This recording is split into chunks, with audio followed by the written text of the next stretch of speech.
ଦେଖନ୍ତୁ ଡକ୍ଟର ମନମୋହନ ସିଂଙ୍କ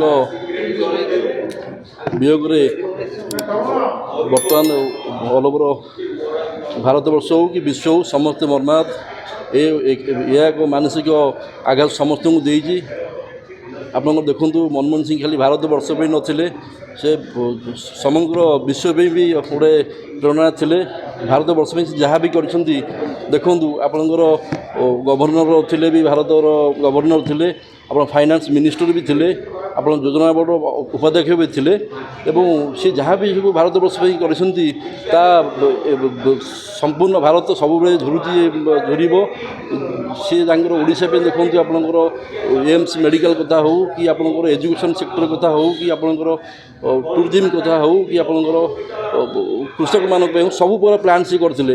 ଆଉ ଭାରତ ଯେଉଁ ଟାଇମ୍ରେ ଆପଣଙ୍କ ଆର୍ଥିକ ସଙ୍କଟ ଥିଲା ସେଇ ଟାଇମ୍ରେ କେବଳ ମନମୋହନ ସିଂ ଭାରତକୁ ଉଦ୍ଧାର କରିଥିଲେ ଏବଂ ସିଏ ଗୋଟେ ଭାରତବର୍ଷ ପାଇଁ ବିକଳ୍ପ ଥିଲା।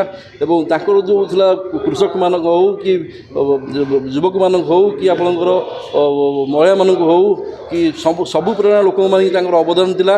ଏବଂ ଏତିକି ମୋର କହିବି, ତାଙ୍କର ପରିବାର ହେଉ କି ତାଙ୍କର ସଦ୍ଗତି କାମନା ହେଉ। ଦେଖନ୍ତୁ ଡକ୍ଟର ମନମୋହନ ସିଂଙ୍କ ବିୟୋଗରେ ବର୍ତ୍ତମାନ ଅଲ୍ ଓଭର ଭାରତବର୍ଷ ହେଉ କି ବିଶ୍ୱ ହେଉ ସମସ୍ତେ ମର୍ମାହତ। ଏହା ଏକ ମାନସିକ ଆଘାତ ସମସ୍ତଙ୍କୁ ଦେଇଛି।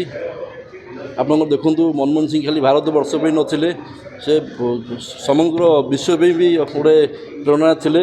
ଭାରତବର୍ଷ ପାଇଁ ଯାହା ବି କରିଛନ୍ତି, ଦେଖନ୍ତୁ ଆପଣଙ୍କର ଗଭର୍ଣ୍ଣର ଥିଲେ ବି ଭାରତର ଗଭର୍ଣ୍ଣର ଥିଲେ, ଆପଣ ଫାଇନାନ୍ସ ମିନିଷ୍ଟର ବି ଥିଲେ, ଆପଣ ଯୋଜନା ବୋର୍ଡର ଉପାଧ୍ୟକ୍ଷ ବି ଥିଲେ ଏବଂ ସେ ଯାହା ବି ସବୁ ଭାରତବର୍ଷ ପାଇଁ କରିଛନ୍ତି ତା ସମ୍ପୂର୍ଣ୍ଣ ଭାରତ ସବୁବେଳେ ଝୁରିବ।